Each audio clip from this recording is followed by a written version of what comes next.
Good morning, boys and girls. Happy Friday. And we're going to begin our next reading lesson now, so I should say good morning, readers. And you've been reading Days with Frog and Toad on your own. And you started with the story Tomorrow. And you've been thinking about what traits you can tell that Toad and Frog both have. So let's talk a little bit about that. Here's what I thought. First of all, I thought about what the problem was in Tomorrow. And I think that the problem in Tomorrow is that Toad's house is a mess. And they handle that problem very differently. So one of the traits that I said that Toad has is that he's kind of lazy. He wants to just wait till tomorrow to do anything. He really doesn't want to get up and fix his problem. I also said he seems kind of sad. All he wants to do is sleep. Even after he does all of his chores, he really just wants to pull the covers up over his head and sleep. So Toad seems to me lazy and kind of sad. Is that what you thought, or did you have some other ideas? Just because our ideas are different doesn't mean yours are wrong. As long as you can back up your feelings about a book, that's just fine. But I said that Toad was lazy and sad. I also said that he gets nervous sometimes. After he decided that he just wanted to wait until tomorrow to do everything, he couldn't stop worrying about it. Some people can say, well, I'll do it tomorrow, and then, they're fine. They don't worry about it. But Toad gets kind of nervous. Frog, on the other hand, seemed more energetic to me, full of a kind of can-do positive attitude.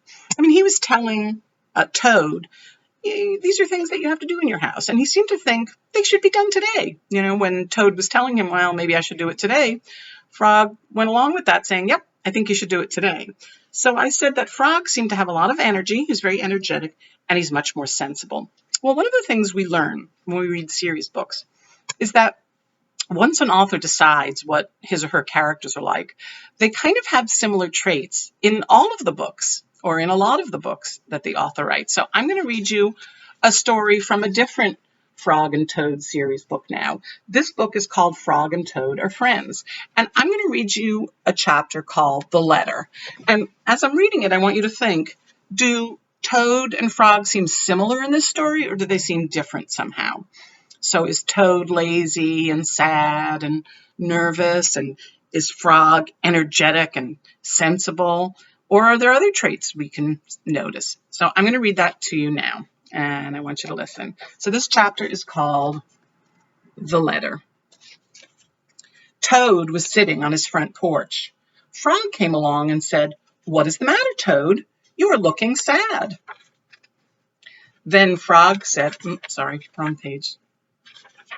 "Yes," said Toad, "this is my sad time of day. It is the time when I wait for the mail to come.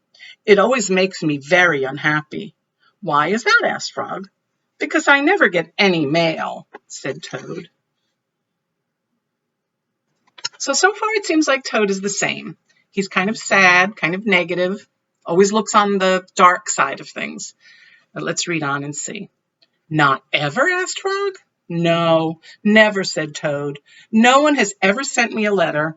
Every day my mailbox is empty. That's why waiting for the mail is a sad time for me." Frog and Toad sat on the porch, feeling sad together.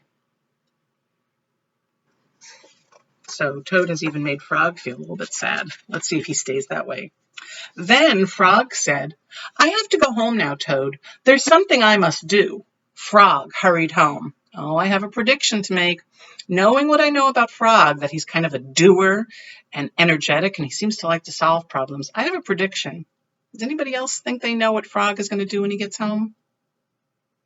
Just think about that, and then we'll read on and see if you're right.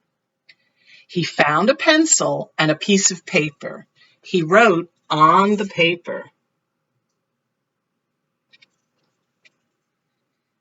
He put the paper in an envelope, and on the envelope he wrote a letter for Toad. So my prediction did turn out to be right. I thought that Frog was going to go home and write Toad a letter, since Toad said he never gets any letters.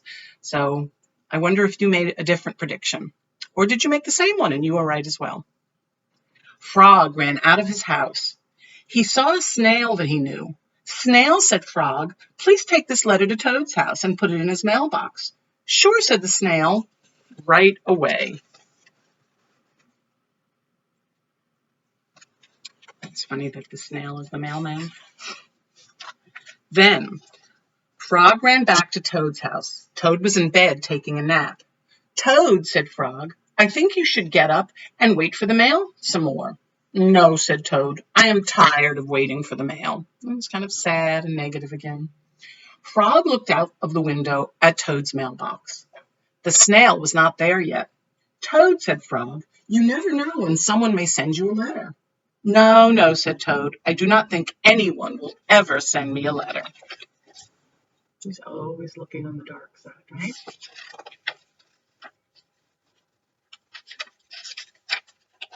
Frog looked out the window. The snail was not there yet. But Toad, said Frog, someone may send you a letter today. Don't be silly, said Toad. No one has ever sent me a letter before, and no one will send me a letter today. Frog looked out of the window. The snail was still not there. Frog, why do you keep looking out of the window? Asked Toad. Because now I am waiting for the mail, said Frog. But there will not be any, said Toad. Oh, yes, there will, said Frog, because I have sent you a letter. You have, said Toad. What did you write in the letter? Frog said, I wrote, Dear Toad, I am glad that you are my best friend. Your best friend, Frog. Oh, said Toad, that makes a very good letter. Then Frog and Toad went out onto the front porch to wait for the mail. They sat there, feeling happy together. And one thing I've noticed is that even though Frog is very, very sad, and he can sometimes, that Toad is very sad, and he can sometimes make Frog feel sad, Frog very, very often is able to make Toad feel happier. He's a good friend for Toad to have, right? Frog and Toad waited a long time. Do you know why they waited so long? I think it's because snails are very slow, right? 4 days later, the snail got to Toad's house and gave him the letter from Frog. Toad was very pleased to have it. So I would say in that different book and different story that Frog and Toad are kind of the same. The only thing I would add, if I were going to add to my chart, is that Frog is able to cheer Toad up, but sometimes Toad is able to make Frog sad for at least a little while. Here's what I want you to do on your own now. I'm posting a link again to Days with Frog and Toad, and I want you to read the next story in the book. It's called The Kite, and I want you to think about what we just thought about together. Do Frog and Toad seem similar in that different story? It's a different story now from the first one. Do they seem similar or not? And I want you to write about that. I want you to write whether or not Frog and Toad seem similar in that story. And if they seem similar, what are they like? And how do you know it? So if you're saying, yep, they're like the first story I read and they're like the story Mr. Ardina read, tell me, what are Frog and Toad like? And how do you know it? What do they do in the book that tells you that? And if you think they're different in some way, or maybe in every way, I want you to write, they're different, and then tell me what they're like and how you know it. So you're going to read The Kite. You're going to say whether the characters seem similar and what they seem like and how you know it, or whether they seem different and what they seem like and how you know it. But I think you're going to find that in series books, authors very often give the characters similar traits, even though they're in completely different books. Enjoy, and I'll see you later for writing.